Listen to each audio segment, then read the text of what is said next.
garbage, you flyboy! This is a rebellion, isn't it?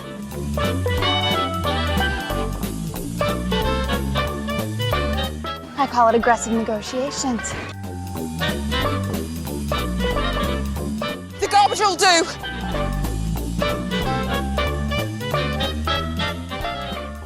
Hi, and welcome to this week's Trash Compactor podcast, Star Wars from a Certain Point of View. I'm Emcee. I'm Sarah. We are 4 days away from the Rise of Skywalker. 5. Yeah, I think 5 days until it officially comes out, but we're seeing it in 4 days. Is it really 4 days? Yeah, because We're recording this on Saturday. We're recording this on Saturday, but I was... Sunday, Monday, Tuesday, Wednesday, Thursday, 5 days. Yeah, you're breaking the fourth wall out because we're posting this on Monday. Oh, that's true. Yeah. Yeah, but by Monday it's going to be like 3.5 days. 3.5 days, okay. Anyways, we are less than a week. Let's put it like that. We are less than a week. Yeah, yesterday I kind of woke up and went, oh, holy shit, at this point we will have seen it next week. Yeah. Which was just such a scary thought. I did think yesterday, I was like, oh, I should probably talk to Sarah about when we're going to be able to do our reaction podcast, because we are going to want to do that on Friday. Yeah, I can't do it Thursday night. Yeah. Well, I'm not even going to be here. I'm traveling 3 hours to go visit my brother, to go see it together, because we've seen all of the other Star Wars movies together in theater. So now he's moved far away, so I need to go visit him overnight. So Friday at some point. But Cool. Yes, we are very close to the movie coming out. We're getting the barrage of promotion. They said that we had the last trailer, but we're getting a bunch of TV spots, which I think you've been staying away from them. Generally, yes. I've mostly stayed away from them. I've seen a couple of them, but there's also been a ton of interviews and stuff, and every once in a while I will watch one of those, depending on what the preview of it is. I did actually see a very good one today, which I'll probably link to, and I think based off of one that they did for the last movie, it was Josh Gad trying to get stuff from Daisy Ridley. Oh, those were cute last time. They did another one, and it was really good because they got a whole bunch of different people to ask questions, and we're talking like Salma Hayek, Tony Hale, and Pedro Pascal was in there. Oh, nice. I'll have to watch it afterwards. Yeah, and Alan Tudyk, and Diego Luna. Yeah. Nice. They had both of them together, so it's like, oh god, they just Cool. like pulled everyone from like that was on the Disney lot at the time, I'm guessing. That sounds about right. But yeah, very, very cute. I quite liked it. And J.J. Abrams coming in at one point and going, stay strong, Daisy. Nice. Yeah. That's how we all feel right now. Of course, the funniest one was Tom Holland, because we all know with Tom Holland and spoilers. Spoilers. Yeah. Anyways, so this is our last podcast before we have seen the movie that we've been waiting for 2 years. Yeah. Or have we been... 42 years? Yeah, like, this is it. Like, because George Lucas was always... Well, sometimes it was 12, but I think 9 was, like, the most that he always tended to talk about. So... Whatever number of years, it's the end of an era. This is the end of an era, the end of the Skywalker saga. Been having so much buildup, but we are talking about one of the biggest elements to come out of the sequel trilogy. Something that's very controversial and something that we have never talked about before. Nope, not at all. I don't have any videos on this on my YouTube channel. We are talking about Bendemption. Woohoo! Which Okay, so MC's got really strong feelings about this. I have no real feelings about it. Which is what I think makes this an interesting combination. Probably the only thing that could have made it a little more well-rounded is if we had somebody completely on the opposite side. But I gotta be honest, I don't know anybody who's completely on the opposite side. I'm sure I do, but I don't know who it would be. I think odds are I would know someone. I mean, probably, but so many of the people I know on, or that I have seen online that are completely against the idea of Bendemption are not people that, I mean, I'm not saying anything against their character, but we're just not compatible as friends. Just a different type of fan. Yeah. Nothing wrong with it, just not our little corner of the universe. Now, for those of you who do not know, what Bendemption is the idea that Kylo Ren will be redeemed. That one of the major cruxes of the sequel trilogy is the idea of Kylo Ren being redeemed into Ben Solo. I am extremely for it, and as Sarah said, that you're not against it, but I am not against it. I think it's too easy. My preference is if it's going to happen, it needs to not go along with death. yes.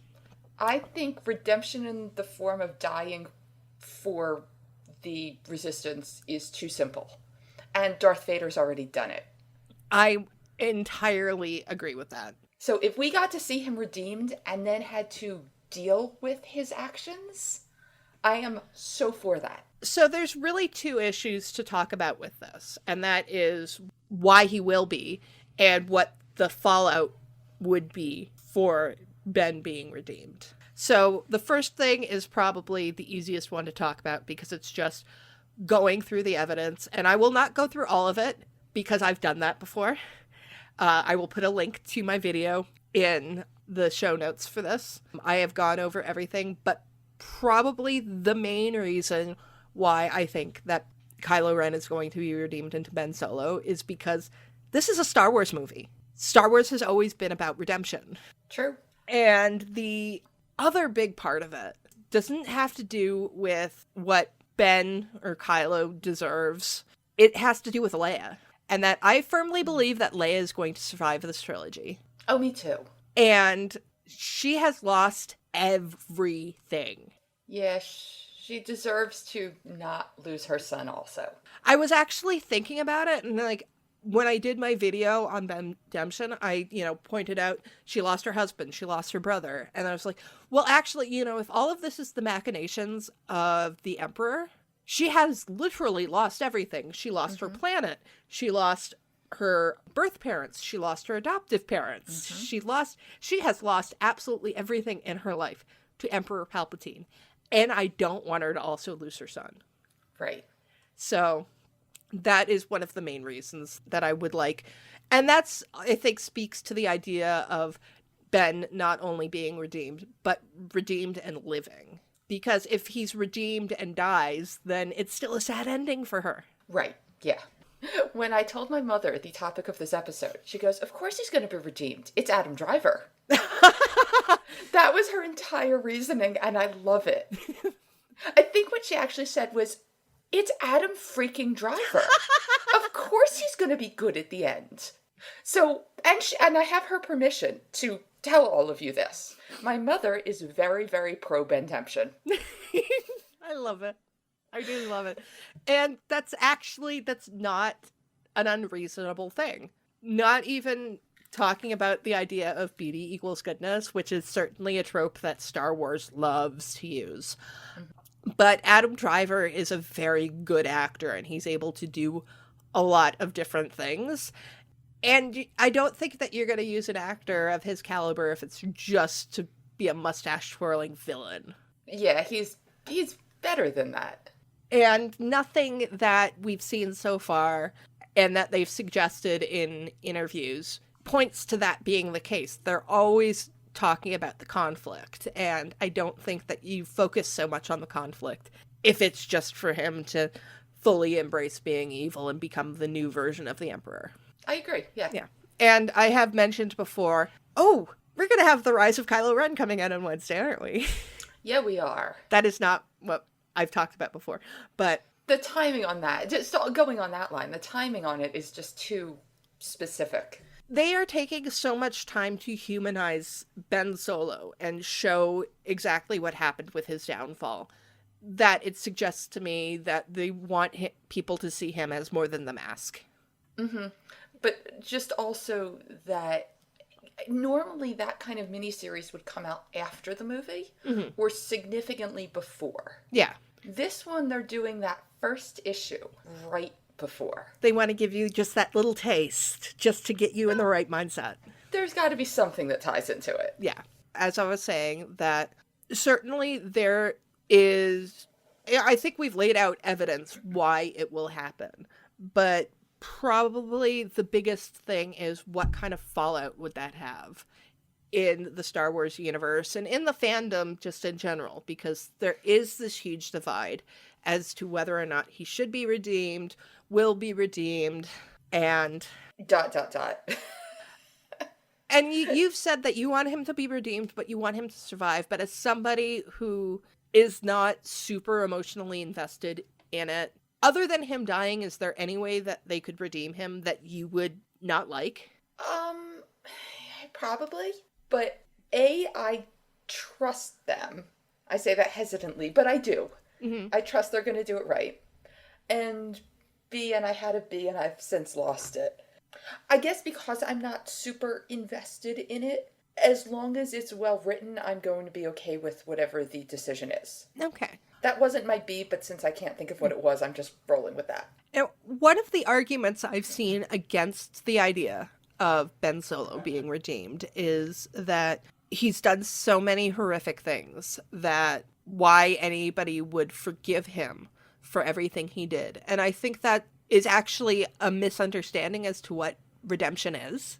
Yeah, it's not forgiveness. Yeah, redemption is a personal thing. Like, we've actually seen this with Anakin Skywalker. Anakin Skywalker was redeemed because he turned to good, but he was not forgiven. No, and really nobody but Luke knew. Yeah, and we can see in the book Bloodline that even 25 years later or whatever, Darth Vader is still such a hated figure that the idea of him being related to Leia ruined her career. Right. So, yeah, forgiveness and redemption are not the same thing. So I think that Ben Solo can be redeemed and also not forgiven. Yeah, he could go be redeemed. And like I said, I would love to see the fallout from his actions. But he could also be redeemed and just disappear. Yeah. Run off to the unknown regions. Join the Chiss. I think it was JJ who said it, that while this will put a bow on the Skywalker saga, that there could potentially be more after this. Okay. Well, as long as there's anyone still living at the end, there could be more. It does say to me that he will be redeemed and live, because if he's redeemed and died, then that story, which is a huge part of the sequel trilogy, is completely cut off. But if he's redeemed and... Because redemption, yes, you can have, like, the start of his redemption in this, but it's an ongoing process. If he lives, then he's going to constantly be trying to make up for all of the sins that he has done. Right.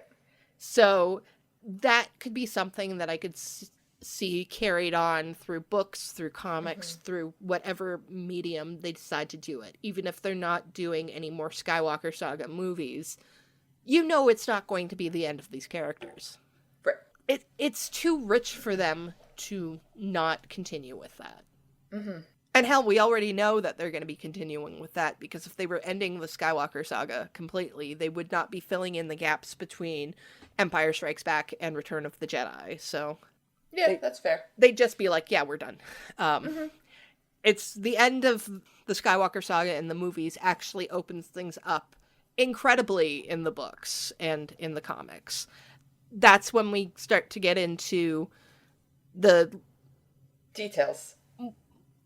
Yes, but I was specifically but then I was hesitating on it, but like with Legends, how Legends carried on everything through the books, and you were able to expand on absolutely everything because you are no longer confined by a 2.5-hour movie and having all of these actors to perform all of this stuff.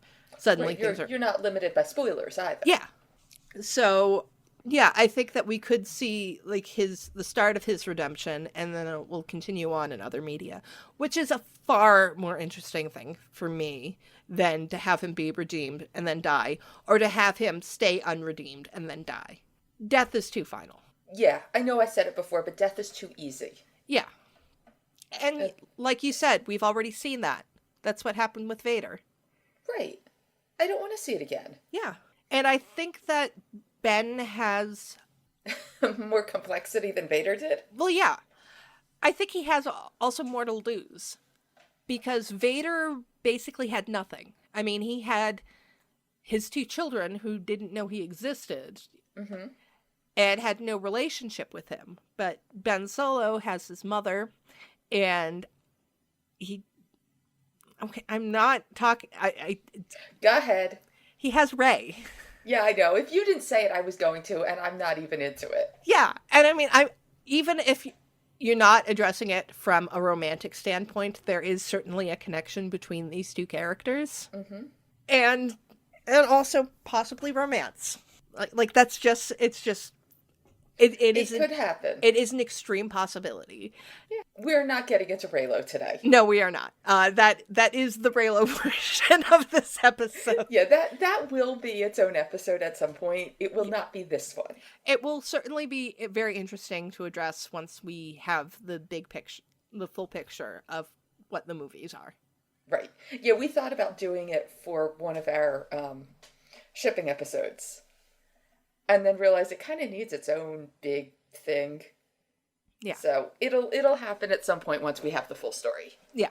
Once we can lay out the entire history of it. This one we thought would be more interesting not knowing the end.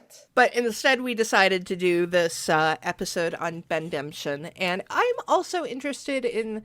I mean, like, anybody who has read my story knows that I'm interested in the interactions of Ben Solo with all of the characters. Because certainly I love writing him... I love writing Ben with Poe, because they've got, like, this weird kind of, like, parallel... Not brother thing? Yeah. They're this weird, like, not sibling, but also kind of thing. You know, both of these rebel kids, both with very strong connections with Leia, where Poe is kind of been adopted by Leia as, like, the son figure. And also they're both great pilots, and...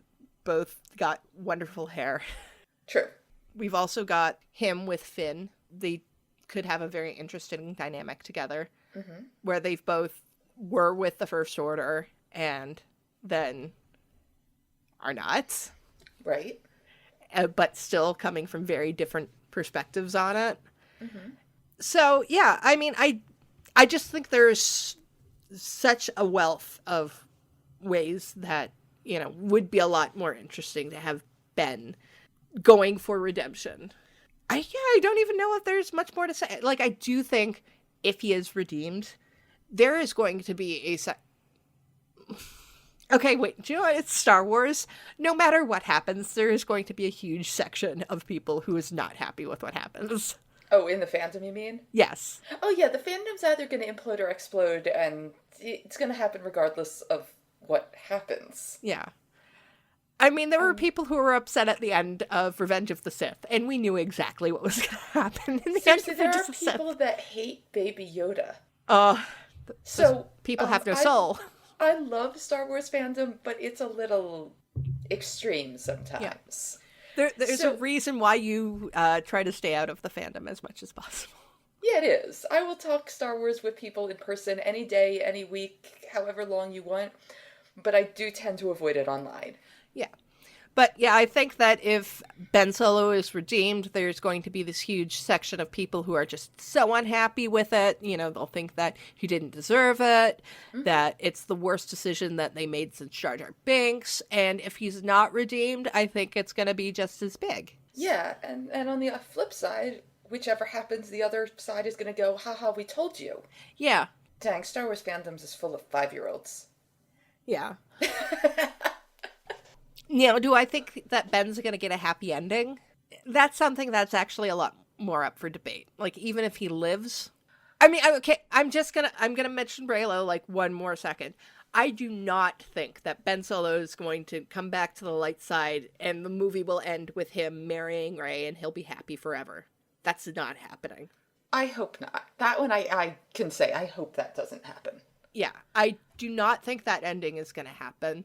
I think that he is going to end the movie redeemed, but still with a long way he has to go to actually become a person again. Yeah, no, I got it. Kind of a fade to black ending. Yeah. I mean, even when you look at Return of the Jedi, with all of the Ewoks dancing and everything, it's still a bittersweet ending. Mm-hmm.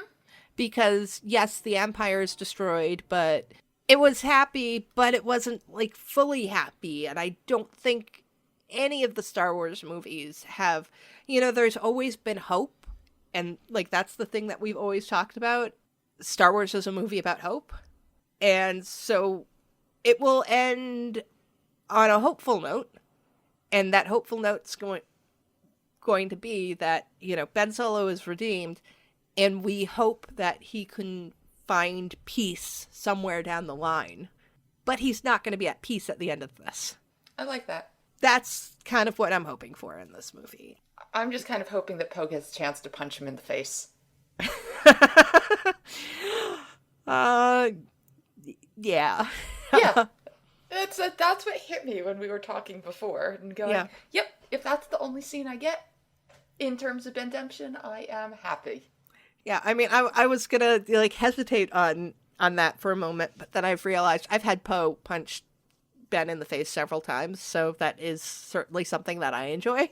Yeah, I just want Poe to go, you're a fucking idiot, swing. Yeah.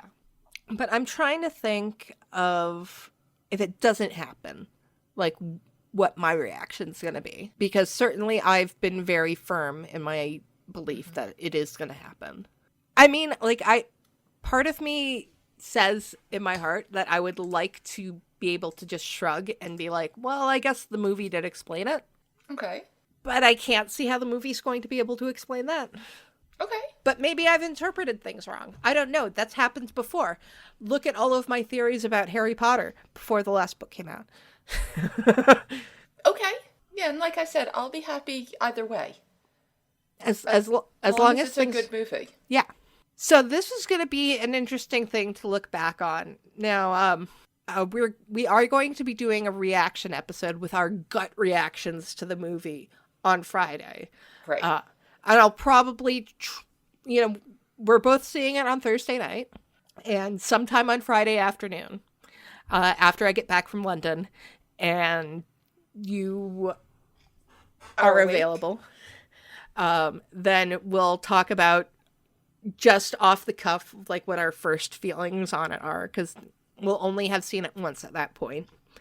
Because I'm not going to see it again on Friday. I don't have plans to, but that doesn't mean I won't. I mean, I say that too, honestly. Because I have a history of waking up in the morning, checking to see if there are seats available, and going to it. Yeah, that is the thing. Like, if there are seats available, and there is a theater near me that usually has stuff still available, like, when I wasn't sure if I was going to be able to actually get down to see it with my brother, I was looking the other day, and there's still a ton of seats available. So and that was on Thursday, the Thursday showing of it. So I don't even know what things would be like on Friday. But Saturday is honestly more likely for me to see it again. Yeah, and I may have another friend in town that wants to see it with someone. So, but that's not a definite plan yet. Yeah.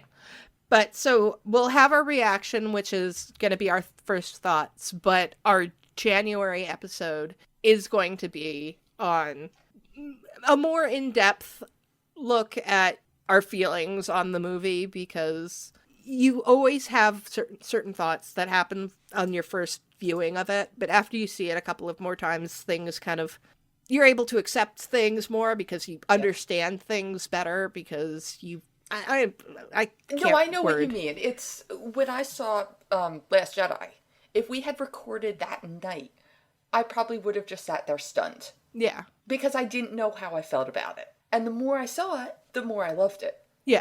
So it's just letting the movie soak in. You need to process. Yes.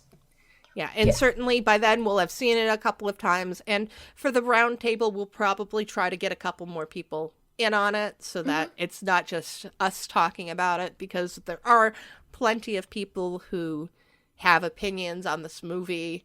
And I think some of our other co-hosts who have not been on for a while, they've been kind of avoiding Star Wars until The Rise of Skywalker came out. They're probably going to have a lot of opinions once it finally does. Right. And we could always bring Ken back on. Oh, we would love to have Ken back on. That We've was actually fun. already been talking to him about having Ken back on. So, You guys, if you want to hear Ken on the podcast again, tweet at us or, leave comments on the video, on both this on Somewhere. YouTube, on you leave it on everything. Hashtag bring Ken back. Let's get that going. Anyways, so we've talked just about long enough, and I think there's so much stuff to get people hyped right now. So, go see the movie, enjoy it, and we will see you guys again at the end of the week. So, until then, may the Force be with you. This is the way.